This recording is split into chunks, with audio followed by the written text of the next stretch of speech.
zuciyata. Annabi ni kai zana baiwa, ba zan iya baiwa wannan ka ba da zan iya fallasa ta. Sirrin zuciyata annabi ni kai zana bawa, ba zan iya baiwa wannan ka ba da zan iya fallasa ta.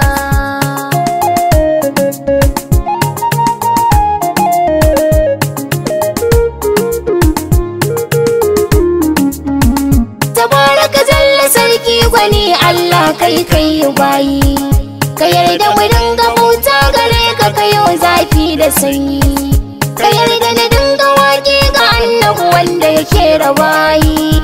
Abinda nake bukata a gane annabi ya fi bayi. Salati kai kake mai sanan ka amintar dai da bayi, na sada dukan sahabbai Allah su ya kira da bayi. Dan gaidan wa agun muminai Zara'u ya banki nayi, shi yasa kullum nake so na ganki a raina zan ji sanyi. Sharu'an wali na gaida muna mai ba da sanyi, zuma ce in ka sha zaka ji zakin ko babu sanyi. Zan gaida dukan waliyan shakti tani ya banka nayi, baba in ya kaulayi inuwa ce shi mai ba da sanyi. Abin da ya sa na ce muku annabi sirrin zuciyata, shine a ciki na ga haske duk ya mamaye ta. Dukkan bugun da za ta yi da annabi shi ya yi mata gata. Saƙon zuciyata da baki nake iya bayyana ta. Sirrin zuciyata annabi shi ya yi mata gata.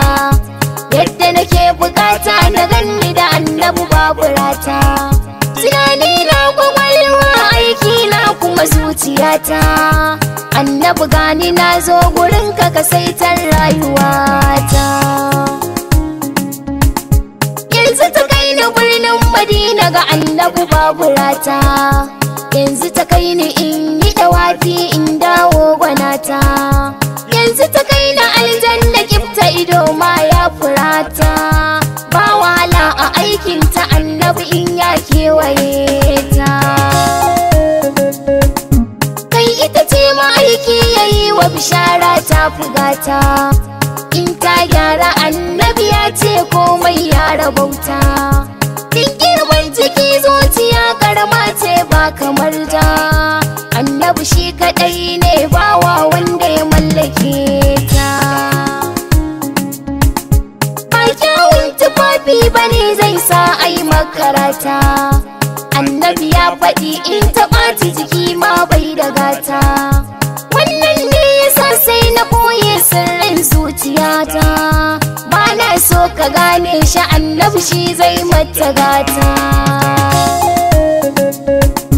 Ran da ka san abin da ta boye sai ka tozarta ta. Ran da ka san abin da ta boye sai ka fallasa ta. Ran da ka san ta burin ka ya zama ba mai mata gata. Ran da ka gane aikin ta ko ta ya ka bayyana ta. Ya Rasulallahi raina yana kaunar ka kamar sagata. Annabi zuciyata tana kwaɗayin ta ka mallake ta. Ka ɗiba jinin cikin ta zuba mata sirri na fahimta. Ka sa ta kunkumi kar ta ma yi zaton ko za ta huta. Ka bayyana a cikin ta ta gane kai ne malaminta. Tsaya a cikinta annabi kar ka fice sai ta fahimta. Kai mata tanadi karfa zamanin mu ya girgiza ta. Ka sanya abin da Allah yake so a ciki kar ta manta. Ya Rasulallahi yarda ka zama abincin zuciyata. Ya Rasulallahi kar ta kusanta ram kai mata gata. Ya Rasulallahi kar ta yi kyashi ko hassada gwanata. Ya Rasulallahi sarki nake so yarda ka tsarkake ta. Wasu kan ɗayan ka kyale ta shekan zai iya mamaye ta. Ka san ita ba abin da take so sai mai kawata ta. Ya Rasulallahi ni ban da wayo ba wawa kamata.